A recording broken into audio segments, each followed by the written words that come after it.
Hi everyone, welcome to Sleepy Classes. Guys hopefully आप अपने घर में सब अच्छे होंगे। तो गाइस अच्छे रहिए, ध्यान रखिए अपना।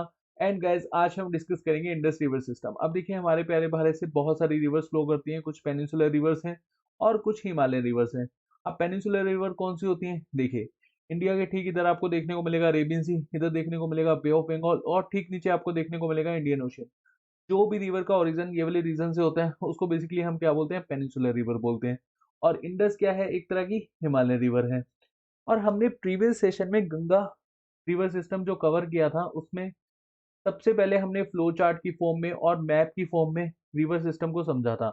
और आज हम इस सेशन में इंडस को भी मैप में और फ्लो चार्ट की फॉर्म में सबसे पहले कवर करेंगे।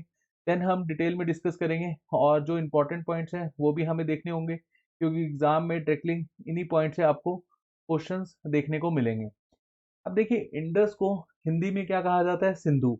और डेफिनेटली आपने हिस्ट्री में इंडस वैली सिविलाइजेशन या फिर सिंधु घाटी सभ्यता पढ़ा होगा। और अगर हम इंडस की बात करें तो इसका ओरिजिन कहाँ से होता है? तिब्बत से।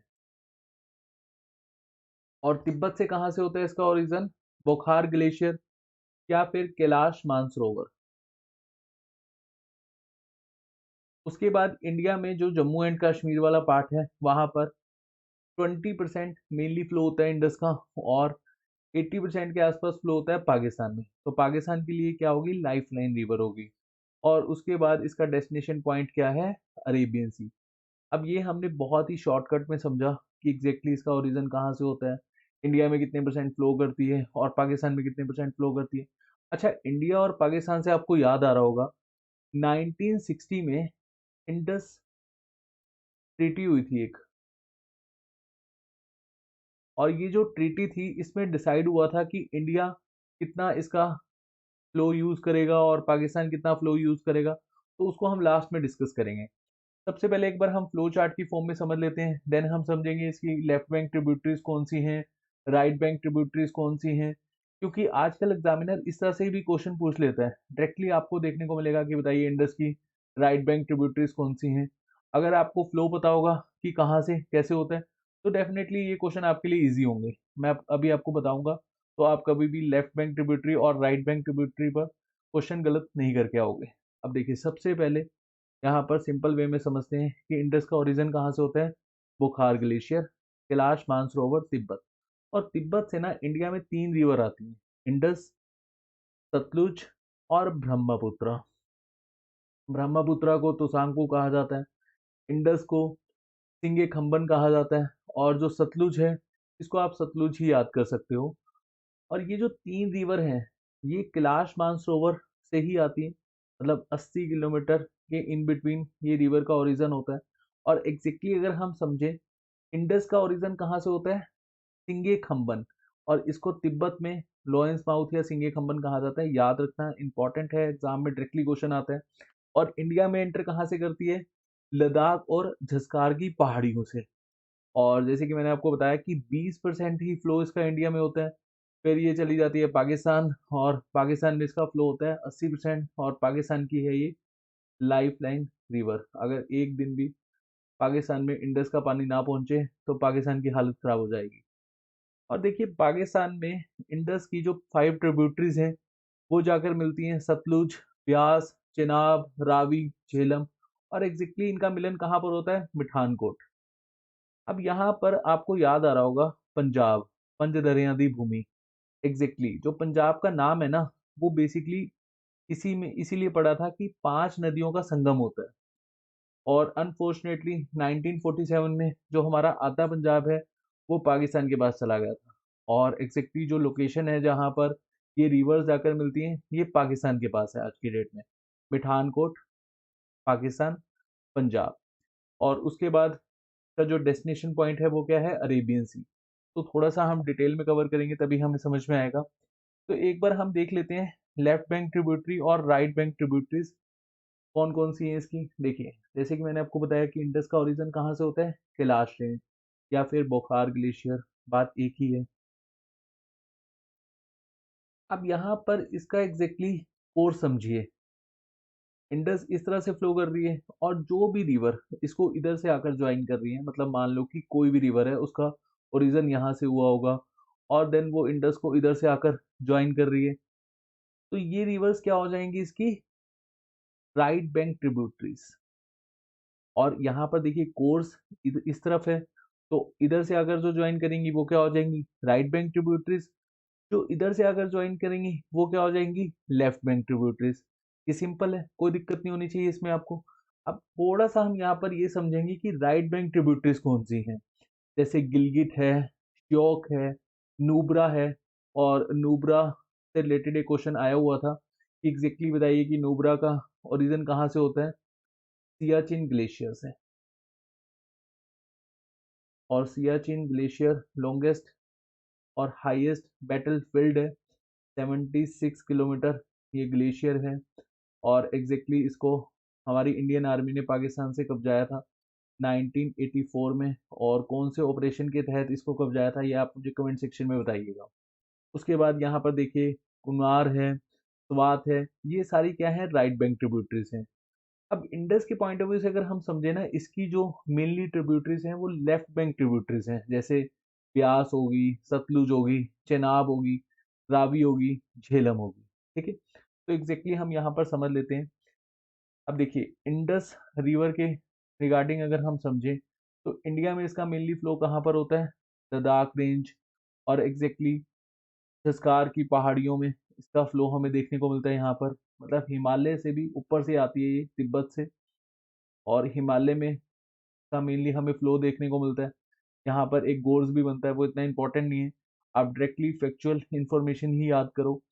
और उसके बाद अगर हम देखें इसकी जो ट्रिब्यूटरीज हैं, जैसे left bank tributaries, Zanskar river, Suru river, Son river, Jhelum river, Chenab river, Ravi, Beas, Sutlej, Panjnad, ये इसकी क्या है, लेफ्ट बैंक ट्रिब्यूटरीज है। और राइट बैंक ट्रिब्यूटरीज अगर हम देखें, श्योक है, गिलगिट है, हुंजा, हुंजा बहुत बार एग्जाम में आ चुकी है, स्वात रिवर है, कुनवर रिवर है, कुर्रम रिवर है, इसको कुराम रिवर भी कहा जाता है, और कई टेक्स्ट बुक में इसको हिंदी में कुर्रम भी कहा जाता है, तो आपने कंफ्यूज नहीं होना।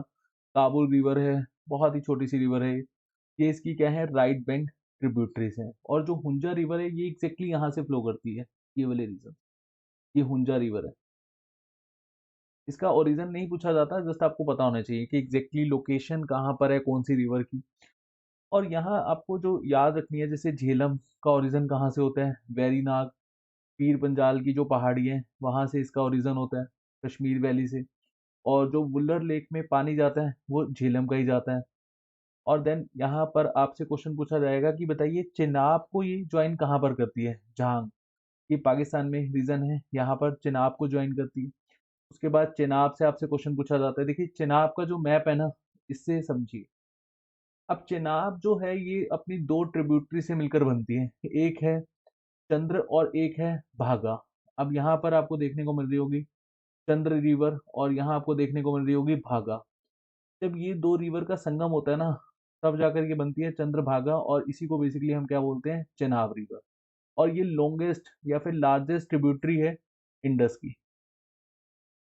और इसका ओरिजिन मेनली कहाँ से होता है, बारालच्छा पास से।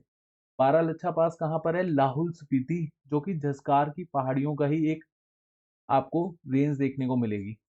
और ये कश्मीर में कहाँ से एंटर होती है, अखनूर से, और देन ये पाकिस्तान में चली जाती है। उसके बाद अगर हम रावी का देखें, रावी और ब्यास ये दोनों का रिवर, मतलब दोनों रिवर का ओरिजिन एक ही जगह से होता है, रोहतांग पास, कुल्लू हिल से।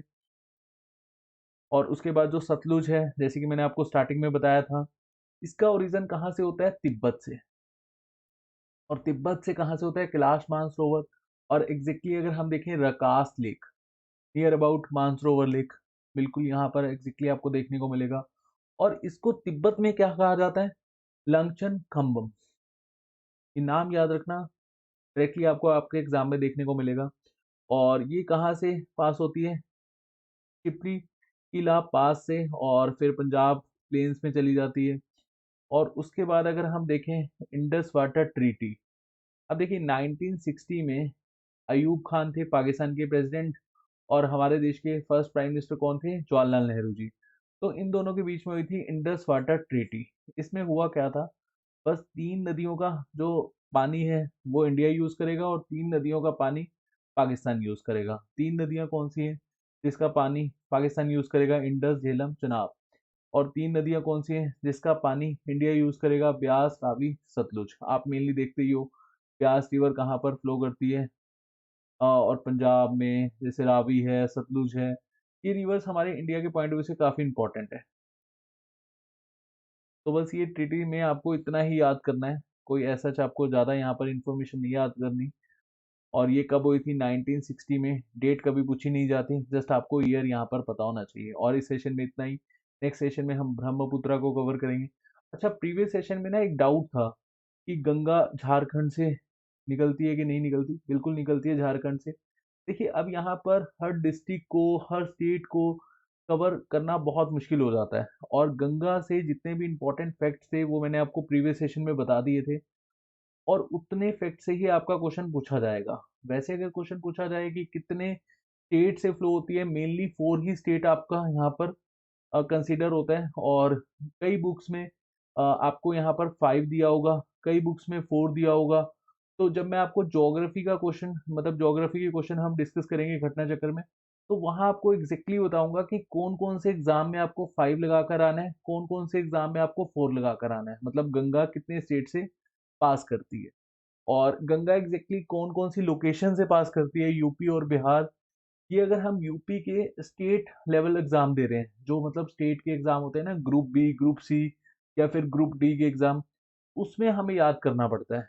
और जो स्टेट पीसीएस होते हैं, जैसे यूपी पीसीएस आपका एग्जाम है, उसमें भी इतना डिटेल नहीं पूछा जाता कि बताइए कि एग्जैक्टली कौन सी लोकेशन से आपकी गंगा पास करती है।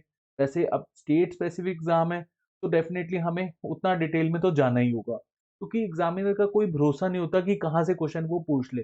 और जैसे बीपीएससी का एग्जाम आपका 30 अप्रैल का है। और डेफिनेटली अब देखिए, अगर आप बीपीएससी की तैयारी कर रहे हैं, बिहार पब्लिक सर्विस कमीशन की, तो आपको एग्जैक्टली पता होना चाहिए कि गंगा की कितनी ट्रिब्यूटरीज हैं, कहाँ कहाँ पर गंगा ज्वाइन करती है। तो वो क्वेश्चन आपके एग्जाम में आ सकता है। लेकिन अगर हम ओवरऑल देखें, जैसे हम एसएससी की बात करें, या फिर हरियाणा की बात करें, या फिर पंजाब के जितने भी एग्जाम्स हैं उनकी बात करें, या जितने भी हमारे स्टेट्स हैं उन एग्जाम्स की हम बात करें, तो वहां पर बिहार की कोई छोटी सी लोकेशन का नाम नहीं पूछा जाएगा। वो बिहार स्पेसिफिक आपके पेपर में ही देखने को मिलेगा। ठीक है जी। तो होपफुली जितने भी आपके डाउट्स पेंडिंग होंगे गंगा से लेकर, वो क्लियर हो गए होंगे। वैसे मैंने काफी डिटेल में कवर करवाया था। और इंडस भी होपफुली मैंने यहाँ पर आपको अच्छे से समझा दिए। इसको अच्छे से देखना, और जो फ्लो चार्ट है इसको एक बार अच्छे से अपने आप खुद से बना लेना। देन आपको काफी लंबे समय तक याद रहेगा। और जो ये मैप है एग्जैक्टली, इस मैप के थ्रू आपको याद रहेंगी इसकी ट्रिब्यूटरीज, कि इनकी ट्रिब्यूटरीज कहाँ कहाँ फ्लो करती हैं। जैसे यहाँ पर आपको देखने को मिलेगा, ये जो एरिया है काफी इंपॉर्टेंट है। और ये झेलम, जहाँ से इसका ओरिजिन होता है, वेरीनाग से, ये वुलर लेक है। और ये जो एरियाज है ना, ये एरियाज आपको यहाँ पर मार्क भी करने पड़ेंगे मैप में। ठीक है, तो ये आप यहाँ पर इस मैप को अच्छे से देख लेना, और साथ साथ इस फ्लो चार्ट को। चलिए, होपफुली आपको इस सेशन में कोई भी डाउट ना रहा हो। और अगर आपका कोई डाउट है, प्लीज़ कमेंट सेक्शन में पोस्ट करिए। अच्छा लगता है जब आप अपने डाउट शेयर करते हो। तो हम भी नेक्स्ट सेशन में आपके डाउट्स क्लियर करेंगे। तो आपके डाउट्स क्लियर होंगे तो तभी आपका पेपर क्लियर होगा। तो अपना ध्यान रखिए। Thank you so much.